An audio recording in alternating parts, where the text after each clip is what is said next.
I'm told some of you were up late last night, maybe at the game, maybe watching the game. Somebody at the 8:30 Mass said, "Father, I'm a little tired. Could the homily be upbeat today?" It's like, I think it's always upbeat. We are in a time of change. And by that I just mean this kind of time of year. Switching from kind of summer into fall, the weather turns. I had a moment probably about 2 or 3 weeks ago when I broke out that jacket out of my closet for the first time. I love wearing a jacket during the day. There's that change of season that brings about a change in wardrobe, maybe a change in how much we're outside, maybe more, maybe less. A couple weeks ago, we had our time change, that one night that we all sort of hate, especially people with small children, where the time changes. We gain an hour, we lose an hour. It's a time of change. We're also about to embark on a liturgical change. 2 weeks from today, we will enter the season of Advent. Today's the 33rd Sunday in Ordinary Time. Next week will be the Solemnity of Christ, the King of the universe, and then the season of Advent. So there's change kind of all around. In many ways, those are changes that don't really affect our lives in profound ways. But I also know, as your pastor, that a lot of people here have experienced really profound change in their own lives. People have gotten married, have had babies. Those are pretty big changes in life.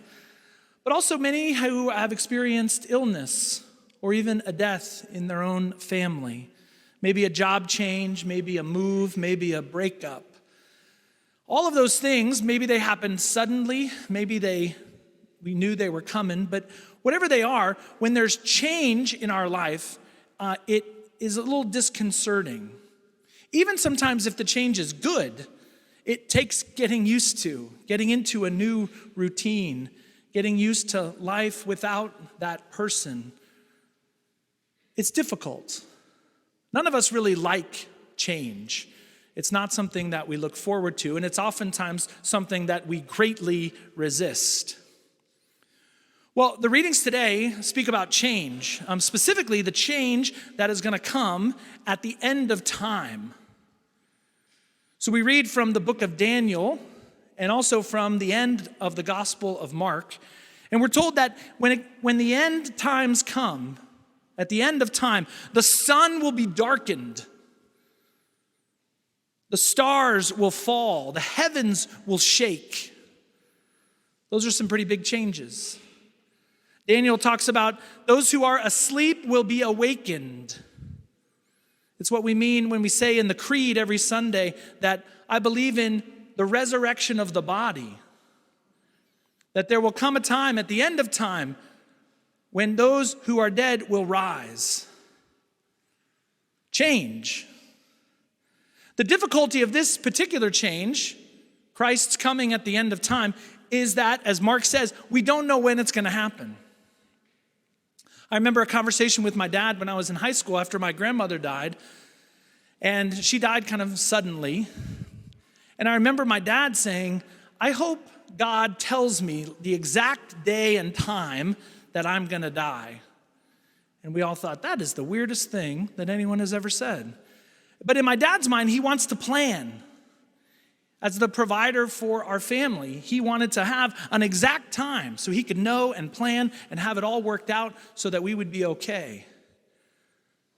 But we don't get to know the time of our own death or of when Christ comes at the end of time. We don't know. And so we're asked to be ready. We're asked to always have our souls in a good place. That whatever resentments are hanging out there, whatever maybe apologies that need to be made or forgiveness that needs to be asked for, that we're out there actively doing that because we don't know the day of our own death or when Christ will come. Change is coming, though. And so amidst all the change, and when there's change in our lives, a lot of times we look for something constant. We look for something steady. Well, I would encourage you today, especially as we approach the season of Advent, as we try to draw closer to Jesus Christ in our life, that the one constant that we can absolutely count on is Jesus. It's Jesus Christ. We're told in the scriptures that Jesus is the same yesterday, today, and forever. I hope that you believe that. I hope that that's something we can all come to believe more and more, that life is uncertain. There are going to be changes in life, some that we like and some that we don't like, some that we embrace willingly and others that we fight with all our might. But through all of that, through all of the ups and downs, through all of the change, whether big or small, what is constant? And it can be our faith in the Lord Jesus. His presence constantly with us in the Eucharist. His love constantly with us, even when we're not at our best. His resurrection, his life, his words.